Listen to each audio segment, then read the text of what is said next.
नमस्कार साथियों, मैं हूं अभी टंडन और आपका एक बार फिर से स्वागत है मेरे YouTube चैनल F2S में। तो आज हम यूपी ट्रिपल सीपेट के लिए पॉलिटी सेक्शन कवर करने जा रहे हैं और पॉलिटी सेक्शन में आज का हमारा जो टॉपिक रहेगा वो है संविधान की मुख्य विशेषताएं। तो शुरुआत करने से पहले एक चीज एक लाइन पे कवर करते हैं। देखिए, no one decides your limits. जो आपकी लिमिट है वो कोई दूसरा डिसाइड नहीं करता है, हम ही अपनी डिसाइड जो लिमिट है उसको डिसाइड करते हैं। तो ठीक है, तो कभी भी अपनी जो लिमिट है उसको छोटा डिसाइड नहीं करना है, हमेशा अप टू द मार्क लेके चलना है। दैट मींस चलिए स्टार्ट करते हैं। हमारा जो आज का टॉपिक है संविधान की मुख्य विशेषताएं। तो हम इसमें भारत के संविधान को जो उसकी प्रॉपर्टीज है उसको देखेंगे, ठीक है। और इसके बाद हम मौलिक अधिकार, नीति निर्देशक तत्व, जो भी इंपॉर्टेंट टॉपिक्स हैं जो यूपी ट्रिपल सीपेट में पूछे जाने हैं हम उनको कवर करेंगे। तो देखिए यहां पर संविधान, ठीक है, ये आपका भारत का जैसे संविधान है, ठीक है। तो यहां पर आप ये देखिए, ये जो हमारा भारत का संविधान है वह विश्व का सबसे बड़ा लिखित संविधान है, ठीक है। जो हमारा संविधान है, जो भारत का संविधान है, वो विश्व का सबसे बड़ा लिखित संविधान है।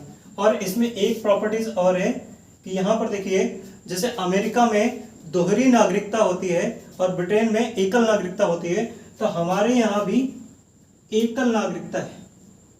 जो भारत का नागरिक है वह केवल भारत का नागरिक है, ना कि किसी राज्य का स्पेशल नागरिक है, ठीक है। तो यहाँ पर जो अमेरिका में नागरिकता होती है वहाँ दोहरी नागरिकता होती है। दैट मीन्स अगर कोई व्यक्ति किसी प्रांत का, किसी राज्य का नागरिक है तो उसको राज्य की भी सुविधाएं मिलेंगी और पूरे यूएसए दैट मीन्स अमेरिका की भी सुविधाएं मिलेंगी। तो यहाँ पर देखिए नागरिकता के केस में आ जाता है कि यहाँ पर एकल नागरिकता का प्रावधान है, ठीक है। और यहां पर आप समझते हैं कि जब हमारा संविधान बनकर तैयार हो गया था, तो जब उसका वो मूल रूप था, ध्यान समझिएगा, जब वो संविधान बनकर तैयार हुआ था तो मूल रूप में उसमें क्या था। देखिए, उसके मूल रूप में ये जो हमारा 1949 में बनकर तैयार हुआ था, ठीक है, 26 नवंबर 1949 लागू हुआ था 26 जनवरी 1950 में, ठीक है। तो यहां पर एक प्रस्तावना थी,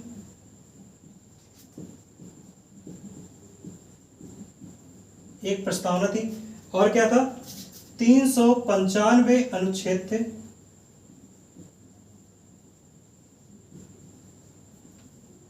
ठीक है। और ये कितने भागों में विभक्त थे, 22 भागों में विभक्त थे,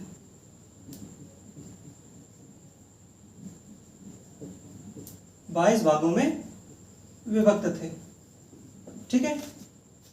अनुसूचियां कितनी थी, 8 अनुसूचियां थी,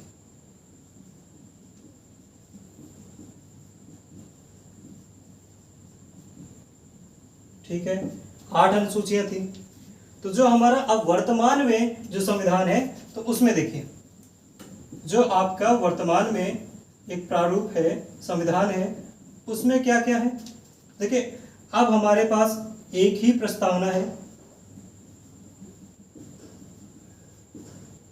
जिसको प्रीएम्बल बोलते हैं, जो बुक के सबसे आगे पेज पर पूरे बुक को डिफाइन करता है कि उसमें क्या है और उसमें किस तरीके से रूल्स दिए गए हैं, ठीक है। और वर्तमान में अनुच्छेद कितने, तो जिस समय हम वीडियो बना रहे हैं इस समय हमारे पास 448 अनुच्छेद हैं।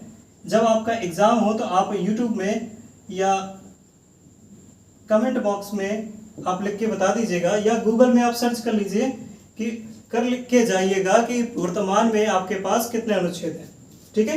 तो अभी इस समय प्रेजेंट टाइम पे 448 अनुच्छेद हैं। और देखिए ये कितने भागों में विभक्त है, 25 भागों में। ये बहुत अच्छी चीज है, 25 भागों में। तो देखिए 22 भागों में पहले विभक्त थे, अब 25 भागों में विभक्त हैं। तो कौन कौन से बढ़ गए, देखिए हमारे पास 4 भाग एक्स्ट्रा बढ़े थे, ठीक है, तो 4 भाग बढ़े थे तो ये 26 हो जाने चाहिए थे, लेकिन 1951 में जो 7वां भाग था उसको खारिज कर दिया गया था, उसको निरस्त कर दिया गया था, तो इस वजह से हमारे पास टोटल 25 भाग बचे। ठीक है, यहाँ पर देखिए समझिए कि जो हमारे नए भाग थे वो कौन कौन से थे। देखिए 4 का, 4 का, इसमें क्या आया था, मौलिक कर्तव्य। ठीक है, और 9 का 9 का खा। देखिए इसमें तो आपके देखिए क्या थे, मौलिक कर्तव्य। ठीक है, मौलिक कर्तव्य आपके देखिए भाग 4 का में थे अनुच्छेद 51 के का में थे। ठीक है, अब देखिए जो आपका ये 9 का है इसमें क्या था, देखिए समझते हैं।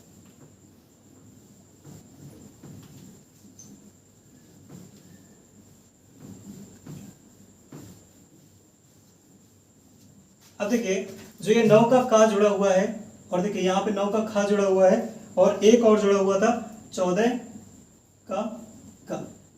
ठीक है, तो 4 का में तो हमने बात कर लिया कि इसमें मौलिक कर्तव्य थे। ये स्वर्ण सिंह समिति की सिफारिश से 42वें संविधान संशोधन, जो 42वां संविधान संशोधन हुआ था,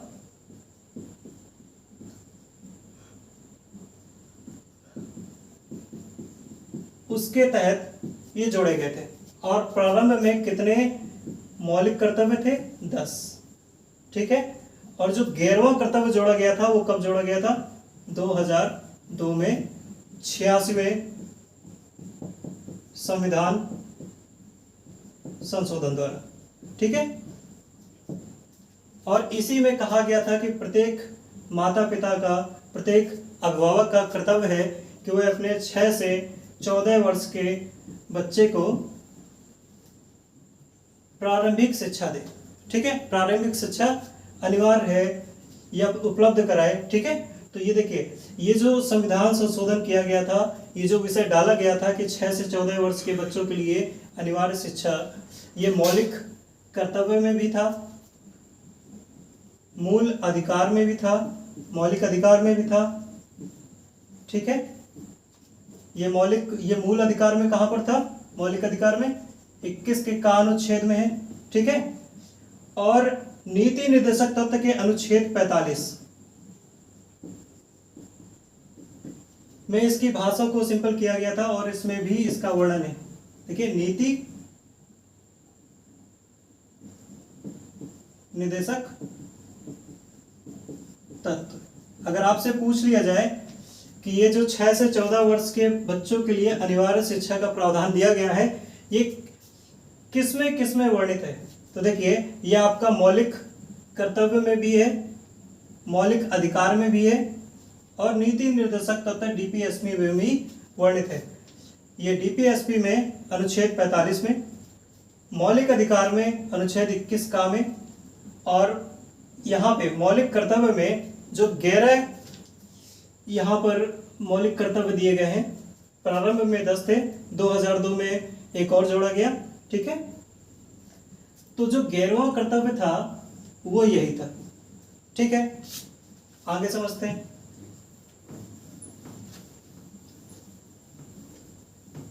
देखिए हमारे पास ये 9 का 9 का खा और 14 का ये जोड़े गए, तो 9 के का में क्या है, तो पहले तो 9 का समझने से पहले हम ये समझते हैं कि अनुच्छेद, ये जो भाग 9 है, भाग 9 में क्या था, भाग 9 में पंचायतें रखी गई हैं।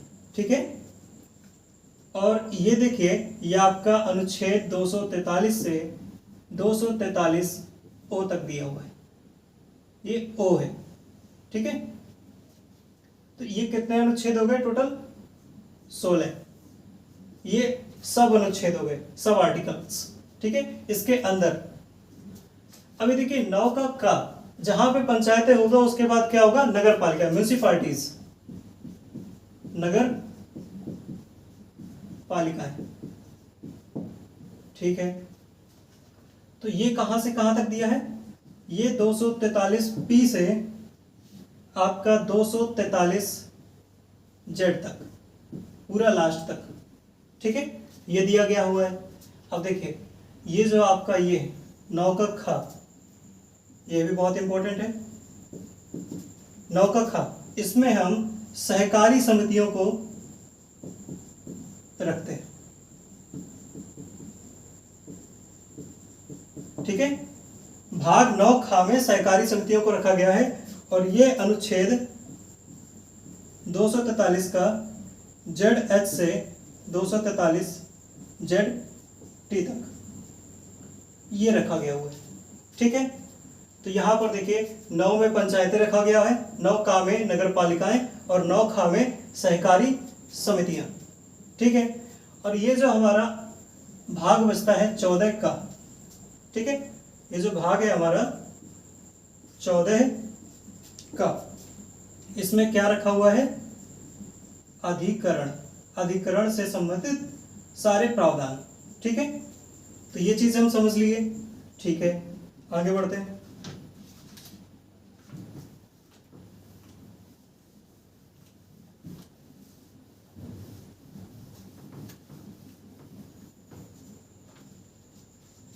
अब देखिए, अब हम ये समझते हैं कि हमारे जो मौलिक अधिकार और ये जो डीपीएसपी और बहुत सारे जो जैसे समवर्ती सूची, अवशिष्ट शक्तियां, संसदीय तंत्र, ये सारी चीजें ली कहाँ से गई हैं, ठीक है। तो देखिए मेजर पोर्शन जो हमारा लिया गया है वो भारत शासन अधिनियम 1935 के दस्तावेज से लिया गया है। तो जो मेजर पोर्शन है वो हमारा वहां से लिया गया है, लेकिन जो छोटी छोटी चीजें होगी जैसे मौलिक कर्तव्य, ये कहाँ से लिया गया, मौलिक अधिकार ये कहाँ से लिया गया, एकल नागरिकता का प्रावधान कहाँ से लिया गया, ठीक है। तो ये सारी चीजें आती हैं, तो उन चीजों को समझते हैं।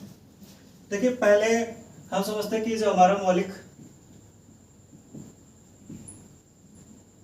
अधिकार है, फंडामेंटल राइट है, ये कहाँ से लिए गए, ठीक है। तो ये तो सिंपल सी बात है, ये हमने अमेरिका से लिए थे, यूएसए। और जो हमारे नीति निर्देशक तत्व हैं डीपीएसपी तत्व कहे या सिद्धांत कहे, ये हमने आयरलैंड से लिए गए हैं, ठीक है। अब देखिए जो हमारा मूल कर्तव्य है या मौलिक कर्तव्य है, ये हमने कहाँ से लिए गए, देखिए ये हमने रूस से लिए गए, लेकिन तब लिए थे जब रूस विभाजित नहीं हुआ था, 14 अलग अलग देशों में नहीं बटा था, ठीक है। तो ये सोवियत संघ रूस, ठीक है, इसको क्या बोलते थे, यूएसएसआर, ठीक है। तो अब आगे समझते हैं कि देखिए जो हमारे संविधान संशोधन की प्रक्रिया थी, संविधान संशोधन की प्रक्रिया, ये हमने कहां से ली थी, तो देखिए ये हमने ली थी दक्षिण अफ्रीका से,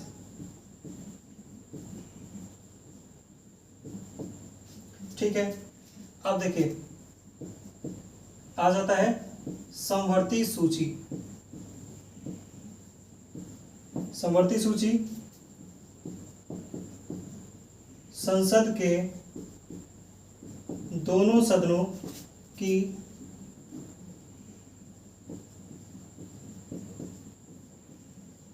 संयुक्त बैठक। अब ये संयुक्त बैठक जो है वो राष्ट्रपति बुलाता है, लेकिन इसका अध्यक्ष कौन होता है, लोकसभा अध्यक्ष, ठीक है। संयुक्त बैठक, इसका प्रावधान कहां से लिया गया, तो ये प्रावधान लिया गया ऑस्ट्रेलिया से, कहां से, ऑस्ट्रेलिया से। देखिए ये सारे टॉपिक्स बहुत ज्यादा इंपॉर्टेंट है, याद करने लायक है। अब देखें अवशिष्ट शक्तियां, अब जो अवशिष्ट शक्तियां हैं ये केंद्र में निहित होंगी। देखिए जो अवशिष्ट कुछ ऐसे प्रावधान होते हैं कि जो केंद्र के पास ही निहित होते हैं, तो ये प्रावधान कहाँ से लिया गया? अवशिष्ट शक्तियां केंद्र में निहित होना, केंद्र के पास होना, ठीक है। और संघीय व्यवस्था,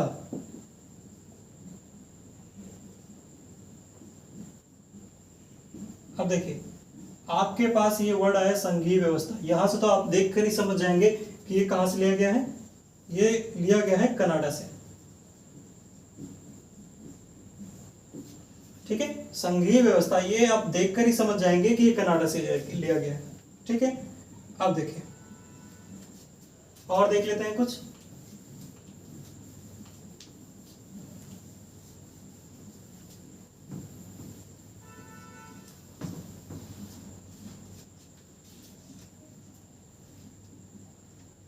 और देखिए यहां पर जो संसदीय शासन है,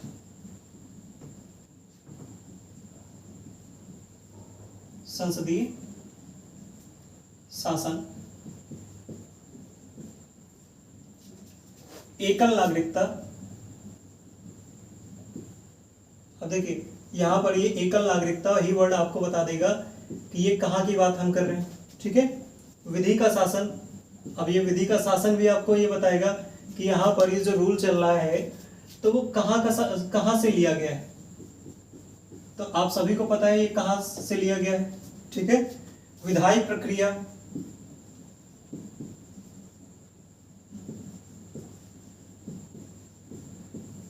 और देखिए मंत्रिमंडल प्रणाली,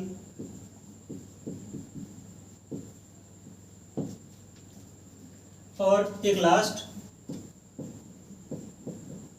परमाधिकार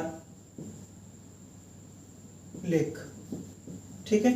देखिए एकल नागरिकता, मंत्रिमंडल, विधायी प्रक्रिया, विधि का शासन, ये वर्ड देख के ही आपको समझ जाना चाहिए कि ये जो सारे प्रावधान है ये ब्रिटेन से लिए गए, ठीक है।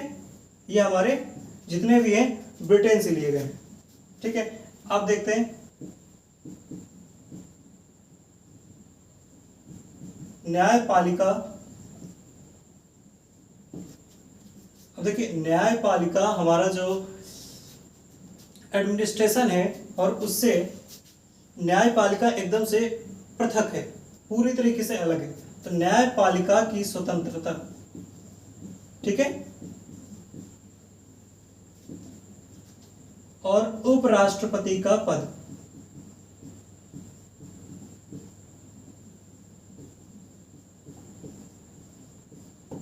ठीक है। ये कहां से लिया गया है? अमेरिका से। देखिए ब्रिटेन में कोई भी उपराष्ट्रपति वाइस प्रेसिडेंट नहीं होता है, वहां पर प्रेसिडेंट भी नहीं होता है, वहां पर राजा होता है, राजा या रानी होता है, ठीक है। तो अब देखते हैं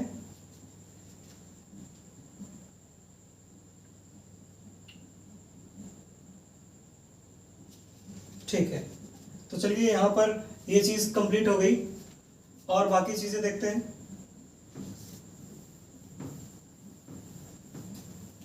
यहां पर हम ये चीज कवर करेंगे कि आपका जो यूपी ट्रिपल पेट में आपके अधिकतम से अधिकतम आपका कुछ भी पोर्शन ना छूटे, ये हमारी कोशिश रहेगी, ठीक है। देखिए अब हम आ जाते हैं थोड़ा सा फंडामेंटल राइट पे। फंडामेंटल राइट हम इसी के बेसिस पे आएंगे, जब फंडामेंटल राइट पे हम पढ़ने पे आएंगे तो हम उसको डिस्क्राइब से पढ़ेंगे, एक एक आर्टिकल उसके कवर करेंगे और ट्रिक से पढ़ेंगे कि कैसे उसको आसानी से याद कर सकते हैं। तो अभी हम जनरली उसको देखते हैं क्योंकि हम विशेषताएं पढ़ रहे हैं। तो मौलिक अधिकार संविधान की एक प्रमुख विशेषता है, ठीक है। मौलिक अधिकार, अब इसमें कितने मौलिक अधिकार हैं, कितने प्रकार के? तो 6 मौलिक अधिकार है, ठीक है। तो जो पहला है वो क्या है? समानता का अधिकार। देखिए ये जो मौलिक अधिकार हैं ये सभी एग्जामों के फेवरेट टॉपिक है, ठीक है। तो हमेशा पूछे जाते हैं, अब वो छोटे से छोटा एग्जाम हो या बड़े से बड़ा एग्जाम हो, ये एक फेवरेट बर्निंग टॉपिक होता है। ये डीपीएसपी फंडामेंटल राइट, ये बर्निंग टॉपिक होते हैं छोटे से छोटे एग्जाम के लिए भी और बड़े से बड़े एग्जाम के लिए भी। ठीक है, समानता का अधिकार, अब देखिए ये अनुच्छेद, ये आर्टिकल 14 से 18 के बीच में दिए गए। ठीक है, अब जो दूसरा है वो हमारा वो क्या है, स्वतंत्रता, फ्रीडम, स्वतंत्रता का अधिकार, राइट टू फ्रीडम। अब देखिए ये हमारे अनुच्छेद 19 से 22 के बीच में दिए हुए। ओके, अब जो तीसरा है हमारा वो देखिए 14 से 22 तक हो गए, 23 24 आपको पता है। ठीक है, क्या है, शोषण के विरुद्ध अधिकार।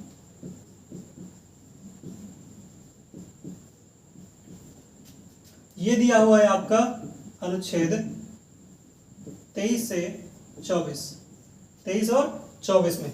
एक मानव के दुर्व्यवहार के लिए है और एक बच्चों के लिए, कि बच्चों का कारखानों में निषेध कितने वर्ष के लिए, और उसके बारे में डिटेल डिस्क्रिप्शन है। ठीक है, अब देखिए ये जो चौथा है वो क्या है,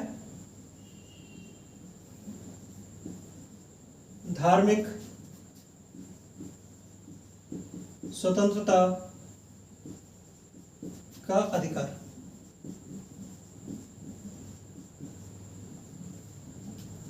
ये दिया हुआ है आपका अनुच्छेद 25 से 28 तक।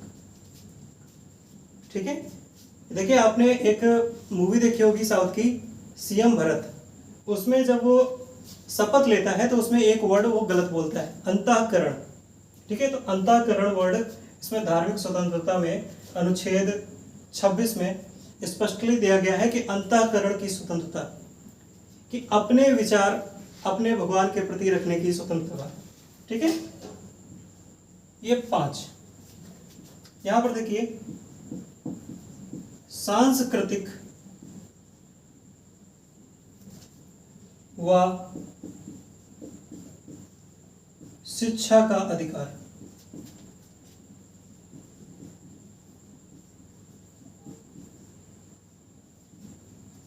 ठीक है, यह है आर्टिकल 29 से 30। अब यहीं पर आपको माइनॉरिटीज के लिए स्पेशल राइट्स मिलेंगे। ठीक है, उनकी शिक्षा के लिए राइट्स मिलेंगे, उनको अपनी शिक्षा को बढ़ावा देने के लिए राइट्स मिलेंगे। ठीक है, यहाँ पर, और ये देखिए जो लास्ट है वो है आपका संवैधानिक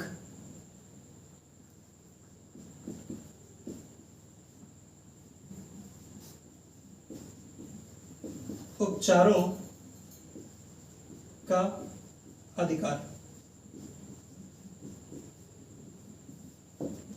ठीक है, तो जो सबसे ज्यादा इंपॉर्टेंट है यह है अनुच्छेद 32 में।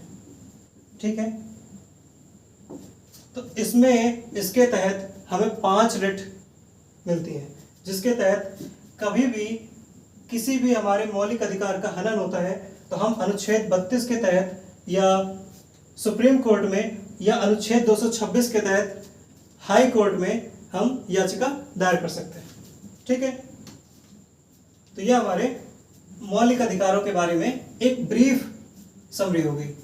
तो अब हम समझते हैं नीति निर्देशक तत्व के बारे में, क्योंकि हमारा जो नीति निर्देशक तत्व है वो संविधान की एक बहुत अच्छी व्यवस्था है। ठीक है, वो न्यायोचित नहीं है, गैर न्यायोचित है, लेकिन बहुत ही ज्यादा इंपॉर्टेंट है। वह हमारे लोक कल्याणकारी राज्य को बनाने के लिए बहुत ही इंपॉर्टेंट रहती है। ठीक है, राज्य का कर्तव्य है कि उसका इस्तेमाल करे और राज्य के निर्माण में बेहतर योगदान करे। ठीक है, राज्य के नीति निर्देशक सिद्धांत। ठीक है, और ये हमारे कहाँ पर दिए हुए हैं, भाग 4 में। अब देखिए आपके जो मौलिक अधिकार थे वह अनुच्छेद 12 से 35 में खत्म हो गए थे। ठीक है, अब ये जो है ये आपके 36 से स्टार्ट होंगे 51 तक जाएंगे, और 51 के काम में ध्यान दीजिएगा, मौलिक कर्तव्य है। तो कितने मौलिक कर्तव्य है, 11 मौलिक कर्तव्य है। ठीक है, तो राज्य के नीति निर्देशक तत्व या सिद्धांत हमारे भाग 4 में है और अनुच्छेद 36 से 51 में। देखिए जो अनुच्छेद 36 है राज्य की परिभाषा वही सेम है मौलिक अधिकार में, जो अनुच्छेद 12 है उसमें भी राज्य की परिभाषा का सेम वही परिभाषा दी हुई है जो अनुच्छेद 36 में दी हुई है। राज्य की परिभाषा कि राज्य हम किसे कहेंगे, ठीक है, क्या पर्टिकुलर किसी इंसान को बोलेंगे या ग्रुप को बोलेंगे, समाज को बोलेंगे, एक कंपनी को बोलेंगे। ठीक है, तो वो जो भी डिस्क्राइब किया गया है वो अनुच्छेद 36 और 12 में दिया गया है। अब देखिए जो जितने भी नीति निर्देशक तत्व हैं इनको 3 वर्गों में बांटा गया है। अब ये 3 वर्गों में विभाजित है।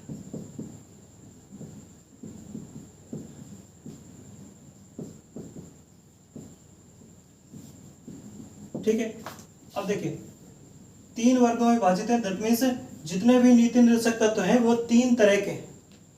अब कुछ है क्या सामाजिक तौर के, कि जिनको बनाने के लिए समाज के बारे में सोचकर जिनको बनाया गया, समाज के उद्धार के लिए बनाया गया, तो वो सामाजिक कहलाएंगे।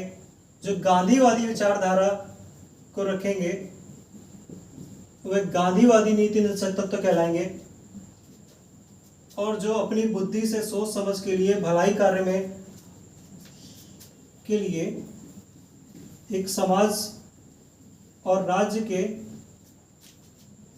उत्थान के लिए जो बनाए गए हैं वो होंगे उदार बौद्धिक।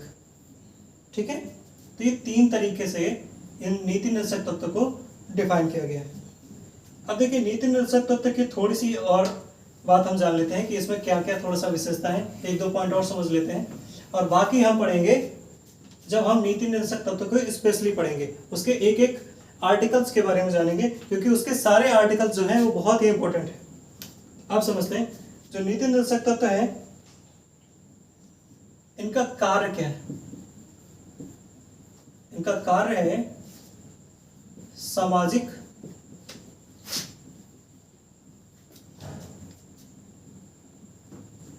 व आर्थिक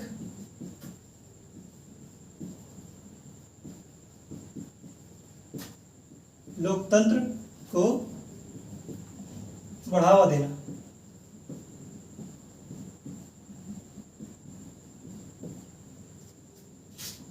और इनका उद्देश्य है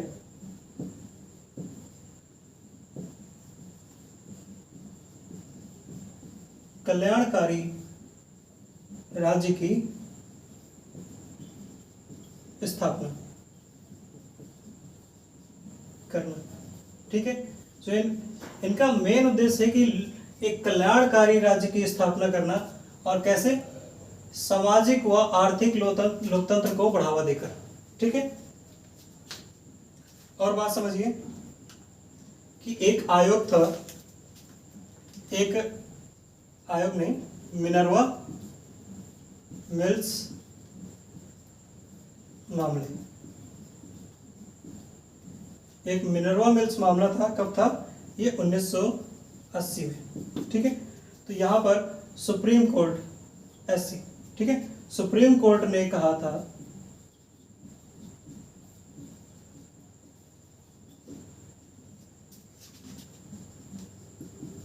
भारतीय संविधान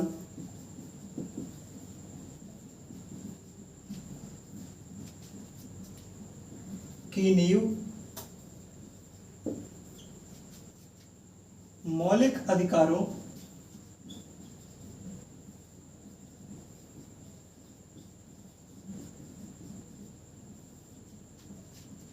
और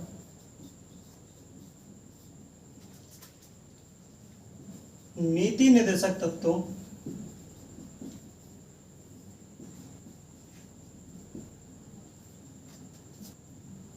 के संतुलन पर रखी गई है।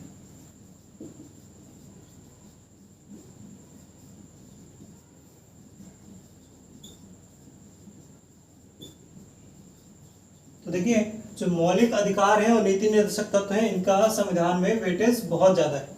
ठीक है,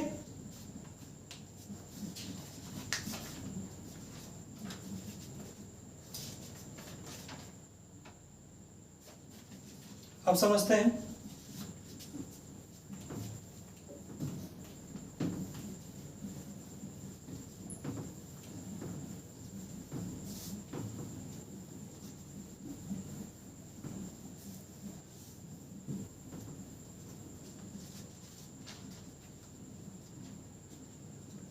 अब देखिए, हमारा जो एक मौलिक कर्तव्य रह गया है, इसको देख लेते हैं।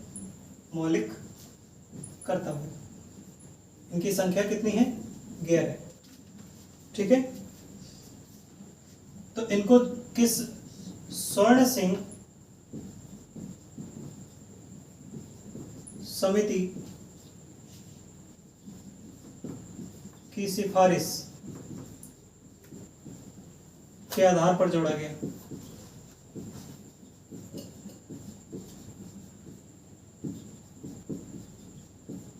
ठीक है, तो किसकी सिफारिश से जोड़ा गया था?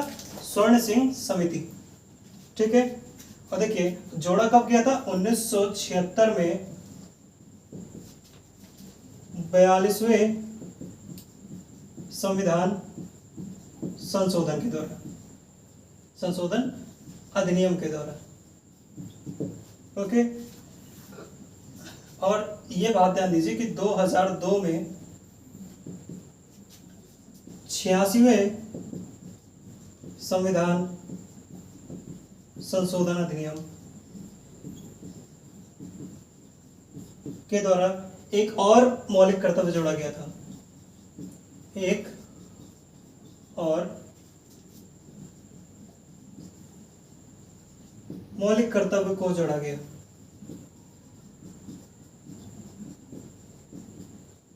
अब देखिए, मैं पहले ही बता चुका हूं कि कौन सा मौलिक कर्तव्य जोड़ा गया था, कि सभी माता पिता या अभिभावकों का कर्तव्य होगा कि वह अपने 6 से 14 वर्ष के बच्चों को एक उचित शिक्षा प्रदान करें।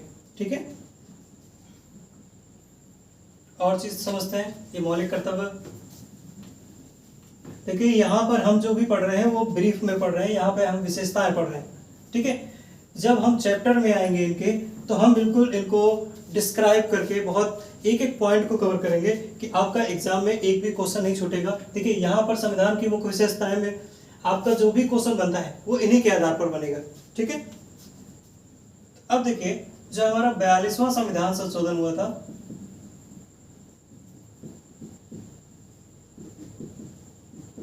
ओके, संशोधन अधिनियम। अब ये जो 42वां संविधान संशोधन हुआ था, इसमें प्रस्तावना में एक संशोधन किया गया था। क्या? प्रस्तावना में 3 शब्द जोड़े गए थे। कौन कौन से? समाजवादी,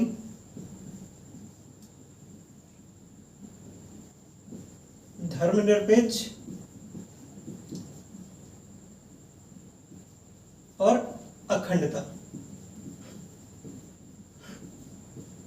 इन 3 शब्दों को 42वें संविधान संशोधन के द्वारा जोड़ा गया था। अब देखिए, 42वां संविधान संशोधन हमारा संविधान जितने भी संशोधन हुए थे उन सब में से सबसे बड़ा है, तो इसको लघु संविधान भी बोलते हैं। ठीक है, और देखिए कि एक जो हमारा एक 1989 में 61वां संविधान संशोधन हुआ था।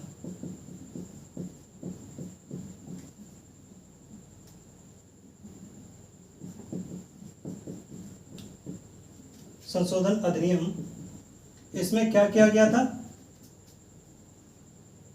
जो मतदाता थे,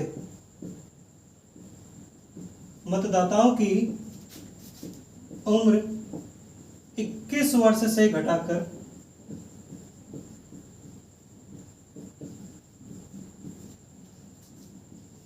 18 वर्ष कर दी गई। देखिए, जो सरदार वल्लभ भाई पटेल थे, उनका मत था कि जो मतदान की उम्र है वह 21 वर्ष ही होनी चाहिए, क्योंकि 21 वर्ष में जो व्यक्ति होता है वो समझदार होता है। और उनका ये भी मानना था कि महिलाओं में इतनी समझ नहीं होती है कि वो ये चुनाव कर सकें कि हमें किसको वोट देना चाहिए किसको नहीं। तो उन्होंने ये भी कहा कि महिलाओं को मत देने का अधिकार नहीं होना चाहिए। ठीक है, तो फिर इस बात को कटाक्ष किया डॉक्टर भीमराव अंबेडकर ने। उन्होंने कहा नहीं, जो हमारे 18 वर्ष के जो नए बालक हैं वो भी समझदार हो जाते हैं और उनको भी हक है कि वो वोट दे सकें, और सभी महिलाओं को हक होना चाहिए कि वो वोट दे सकें। ठीक है, अभी हम सारे संविधान संशोधन कवर करेंगे, लेकिन इस क्लास में जो इस चैप्टर से मुख्य आएंगे हम पहले उनको कवर करेंगे। ठीक है, अब हम लास्ट देखते हैं। पहले बहुत ही ज्यादा इंपॉर्टेंट, आपातकालीन प्रावधान। ठीक है, देखिए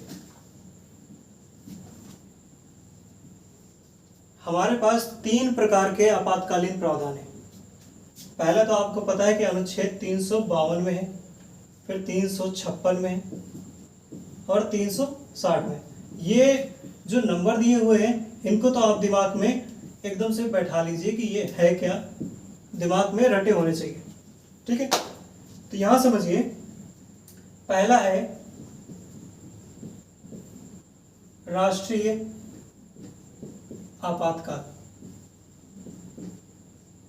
ठीक है, किसी बाहरी युद्ध या अंदर आंतरिक सशस्त्र विद्रोह की कंडीशन में राष्ट्रीय आपातकाल लगता है।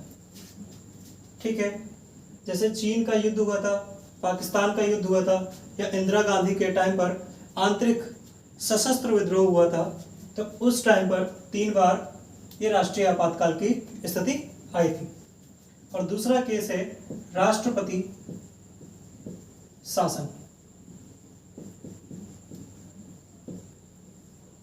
किसी राज्य की कानून व्यवस्था भंग हो जाए या किसी राज्य में वहां पर जो कोई युद्ध चल रहा हो, कोई बवाल चल रहा हो, और उस स्थिति को वहां का मुख्यमंत्री उस सिचुएशन को संभाल ना पाए, तो वहां पर राष्ट्रपति का ये कर्तव्य है कि वो राष्ट्रपति शासन लगाए।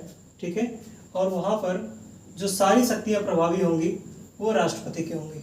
ठीक है, अब देखिए जो लास्ट वाला है वो हमारा वो क्या है, वित्तीय आपातकाल। देखिए ये जो वित्तीय आपातकाल है ये हमारे देश में आज तक कभी नहीं लगा है, और ऐसी कंडीशन कभी नहीं आनी चाहिए कि वित्तीय आपातकाल लगने की जरूरत हो। तो ये आर्टिकल हमारे 360 में दिया गया है। जो राष्ट्रपति शासन है वह 356 में दिया गया है, राष्ट्रीय आपातकाल वो 352 में दिया गया है। अब देखिए एक चीज, एक पॉइंट लिख लीजिए कि जो 73वां संविधान संशोधन था, 73वें संविधान संशोधन अधिनियम, और एक था 74वें संविधान संशोधन अधिनियम।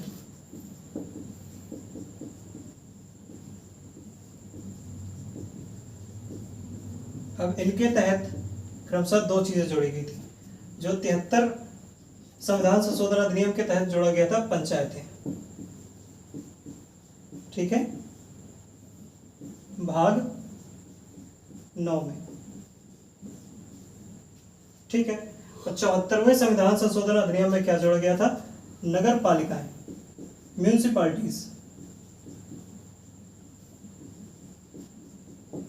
ठीक है, ये जोड़ा गया था भाग का में, 9 के का में। खा में सहकारी समितियों को जोड़ा गया था, कोऑपरेटिव सोसाइटीज को। ठीक है, आज की क्लास हम यही खत्म करते हैं। अगली क्लास में हम मौलिक अधिकार कवर करेंगे। आई होप आपको ये क्लास अच्छी लगी होगी। मिलते हैं अगली क्लास में। धन्यवाद।